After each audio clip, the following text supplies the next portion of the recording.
That's correct. And welcome back to Open Up. We want to thank our dear, dear friends, Chuck and Wendy Noss over at Nature's Food Market and Juice Bar, 2008th Street. And we are doing it again with the very famous Alibaba. Boy, their business is booming, too. They've just moved into the Henley's building across from the Fox. Oh, and I was in there the other day. They said business is just really taking off. Oh, we are so glad to hear that, Don. Yeah. So glad. What else is going on? Well, we want to thank our sponsors. First of all, DB and Company Printing and Marketing, that's David Bass. I mean, these guys really know what they're doing. If you want to promote your business in any kind of venue, on the web, anything, they get it done. And they're actually the sponsors of our first segment. They make it possible for businesses out there, listen, you folks out there, for you to come on for free because they're paying for that segment because they want to help support and stand by local businesses here in Bakersfield. And they've become their champion and our sponsor of that first segment. So take advantage of that. Thank you, Dave Bass and Company.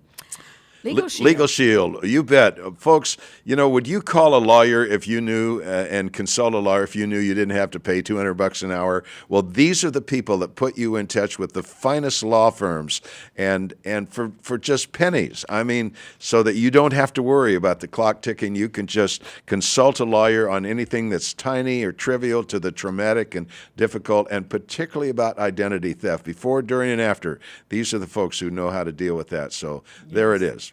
Thank you, Legal Shield. And Kern Construction and Electric Incorporated. Robert Miller, longtime resident of Bakersfield, and knows what he's doing when it comes down to remodeling homes, businesses, and with the construction side and the electrical. Call Robert. And we've got him coming out to our place today. Yes. We've got a lot of projects at our place that need to be done, and we know we can trust Robert Miller to do it right. Telephone number 661-322-5554. Thank you, Robert. All right, here we go. As part of the mandate that Tina and I have put on ourselves, we want to be of encouragement to people struggling with hard times. And some of those hard times are really brought on by addictions. And boy, once you get locked into that, it can just be a life-crushing kind of experience. Well, we have a man with us now that has experienced that and come through it. And I want you to meet Tim Kennedy. Tim, so great to have you. Tim lives in Morro Bay, one of the most beautiful places on the Central Coast. Yes. Is lucky enough to live near the golf course, and I actually met Tim on the 7th hole of the Morro Bay Golf Course up there. We joined in. I was kind of coming up behind him, and they said, "Come on and join us." And you never know when you're going to meet a new friend. And Tim is actually the voice of virtually all of the athletic events of the Morro Bay High School Pirates. And when I found that out, I asked, "Can I come up, sit in the booth, and help call the football games?" And he said, "Sure, come on up." And you know what I witnessed while he was doing this? I mean, it was just a constant parade of people coming up to hug him and to greet him, and he just is a beloved figure in that town. And I just saw a man who had really achieved, like Jimmy Stewart, a wonderful life. So Tim, take us back and tell us before and after. Where did it all go wrong? What lured you into that trap of addiction, and take us back to that. How did that get started? That part of your life. Well, thanks for all the compliments to start with, and hello, Tina. It's great to meet you. Nice to meet you, Nice Tim. to meet you. It's you can look at it from the point is once you reach a point of sobriety in life and you learn through a program, and I'm fortunately a member of I call myself an active member of Alcoholics Anonymous, the 12-step program, and it's allowed me to go back and look at the steady progression of what took place in my life. And I consider alcoholism a disease. I consider addiction a disease. And I'm both a recovered alcoholic and a recovered drug addict. And, it all started out just a lot of fun. It really did. And I don't ever have a problem. You're just looking for fun. Just looking for fun. And I grew up in a wonderful family, and I still have my wonderful family. My parents are still alive. I've got a beautiful, wonderful wife and 3 wonderful children. And fortunately, I still have all of that. But, it was basically just started out as fun, just big party guy. How old were you? It's like many alcoholics that I've heard in the program speak. I know that I took my first drink when I was 13 years old, or I got my first drunk. Wow. And I remember it vividly today. My God. And now I can look back with insight to that and realized that that was the very start of the progression for me to the downward spiral. And for many years, I even loved to talk about it in Alcoholics Anonymous meetings that, I had a blast. I really did. At 13? At 13. And I had a blast at 15 and 18 and 21 and 25 and 30. Did anyone know you were doing this? Well, it wasn't an issue back then, so to speak. Okay. Yeah. It was just Part of the lifestyle. Part of the lifestyle. Part of the lifestyle. Yes. Okay. But something happened in my mid-40s, and it's something I don't really know the answer. I can't tell you what it was, but I know that it seemed like a switch flipped. And my fun and what I think about was all was good fun turned to a dark and lonely time. And it changed in my path in alcoholism and drug addictions where it became lonely and dark. And, as we like to say, we like to talk about incomprehensible demoralization. But, fortunately, I found a great program, and I've had a wonderful family to stay behind me, and I've pulled my way out of it. How did you find the program? You got to go do something. You got to take care of this problem. Yes. And, okay. It's interesting. I think back, and as I think back to that steady progression, as I say, now I can look back and say what I thought was a good time, and I could say, hey, I had a great time when I was in that. And I did. I had many great times. But now I can look back and see where, I understand the issues now, and where it was a progression through the whole thing.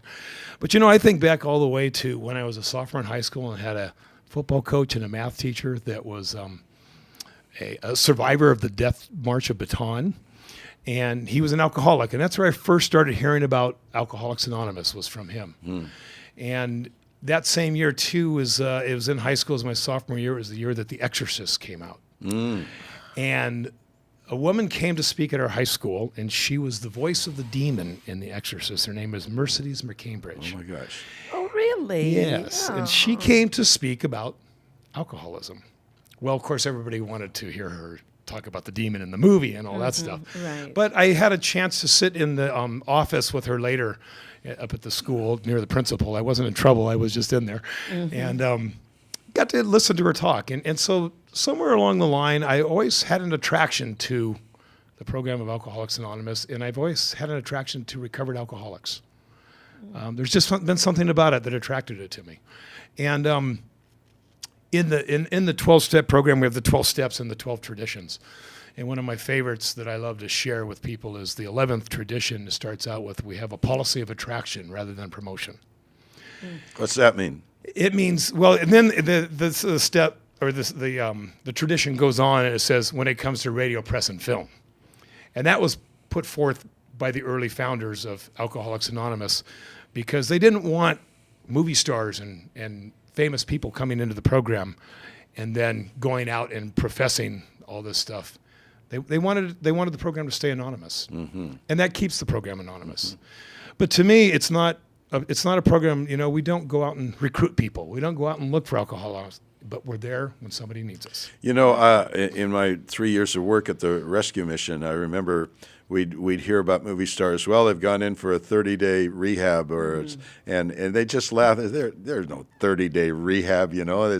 This is a long struggle. This is not something you just go in and make a big show of it. Yeah, we love to say it's a program we're not going to graduate from. There you go. It's a daily spiritual program. Tim, I remember my freshman year in college. Being in a dorm, and the guys would say, "Hey, classes are about to start. Let's go get blasted.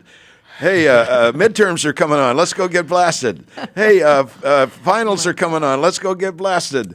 Hey, finals are over. Let's go get blasted." It's just like it was any excuse to go out and get blasted. It was a part of the culture, wasn't it? It's part of the culture. Yeah. Part of the culture. I just was surfing with a couple of good old football friends of mine from Cal Poly yesterday over at Morro Bay, and I was sharing with them about the house that I lived in. I lived right across the street from Sierra Vista Hospital. It was close to the campus, and there would be some days where I'd walk around the corner and look at my house, and I go, I'm not going in there. It's too crazy in there. Yeah, but it was just a party. It was all pretty innocent. Tim, you are now the voice of virtually every athletic event at the high school over there, the Morro Bay Pirates. Now you're dealing with kids that are 13, 14, 15 in that year. Right. they're tempted by the very same things you were, are you able to speak to them, to reach to them? Do they reach out for you for advice? I do, individually. I don't really make it known, but it's interesting how sometimes, and again, the program Alcoholics Anonymous is anonymity is the spiritual foundation of the program. And, sometimes I've seen some of the kids come in, and I've met them because they came in with their parents or one of their parents. And then I've seen them come back into the program too. But I'm also going to that 11th tradition, a policy of attraction rather than promotion. I try to let it be known that, it just by my actions. And so kids do come. Oh, I get it. Okay. Kids do kind of come to me and they feel trusted. They feel like they can trust me. And I do on occasions have opportunities to talk with kids and ask how their family situations are going or what's going on with them. And just kind of share some experiences. When we come back, Tim, what I'd like to know is that moment when as you say, the switch flipped. Once it was a party, it was fun, it was part of the culture, it was part of what made the day great, and then suddenly it became dark, and it became heavy, it became a trap. I want to hear how that switch was made and how you came on through that. Sure. We'll be right back. All right.